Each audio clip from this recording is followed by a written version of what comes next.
Hey, welcome to Expand Your Us. I'm so glad that you want to listen to this week's essay.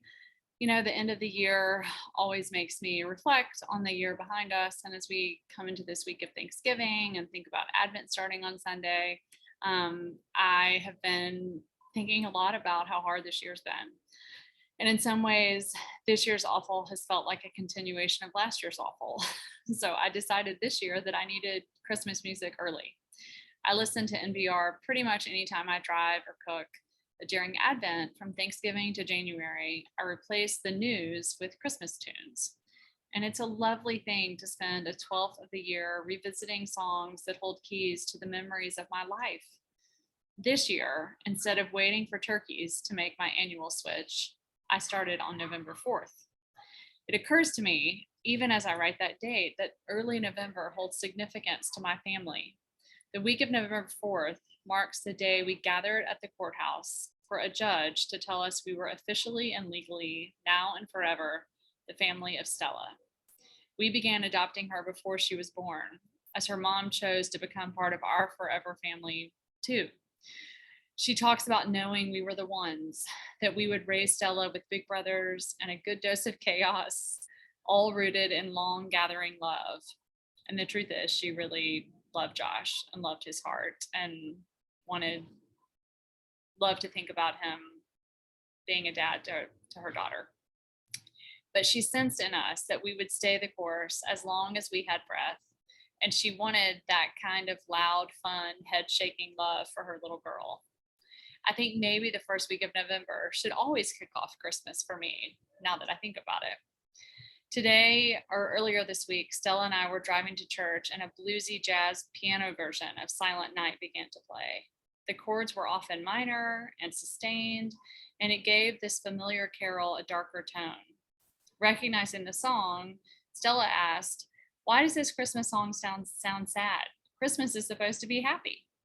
And I explained to her that Christmas was happy and most of all hopeful, but that the night this song remembers was probably also scary and sad, dark and cold, uncomfortable and lonely.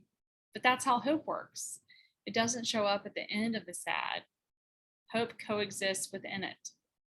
Can I have a Twizzler? As usual, she found my explanation compelling.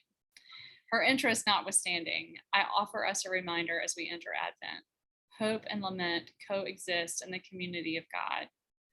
Advent gives us the chance to feel how heavy the weight of waiting can be.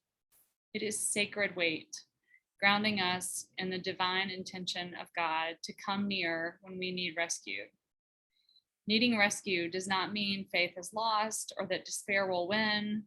It simply means we are humans honoring the limits of our everything.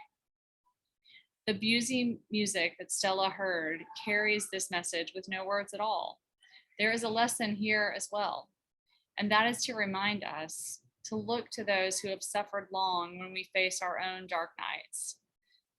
Blues music was developed, performed, and perfected by African Americans.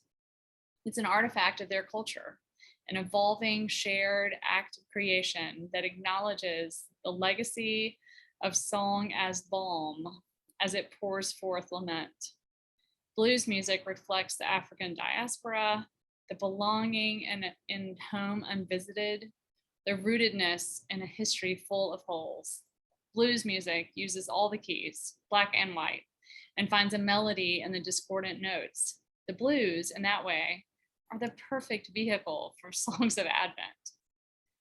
If you have been taught that faith in Christ looks like joyful, sure hope at every turn, I hope you will allow the voices who hurt, for me, often voices of color, to open your eyes to another part of the familiar gospel story.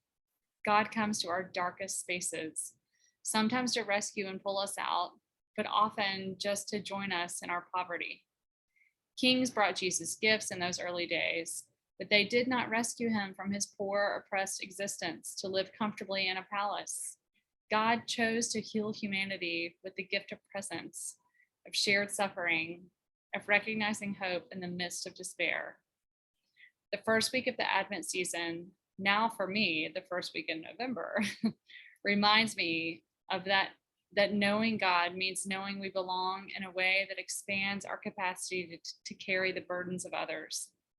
Stella's belonging to us is the greatest gift of our lives, and we celebrate her with all the hope and grief those who love her must carry. I feel profoundly grateful to have been taught that a faithful life does not require us to only play the happy keys. We are troubled and joyful, forlorn and gathered close. Advent is an invitation to explore all of it, to end this year aware of God's presence in the dark and in the light. So before Sunday, which is when Advent begins, I will add readings in case you like the practice of a daily rhythm of pausing with our Maker. I'll give you day by day scriptures that you can read if you're into that sort of thing. I hope you find time to pause, to wait, to reflect, and to wonder with the one who chose poverty, the light who knew the dark. And I do hope you have a Merry, Merry Christmas. Thanks for listening.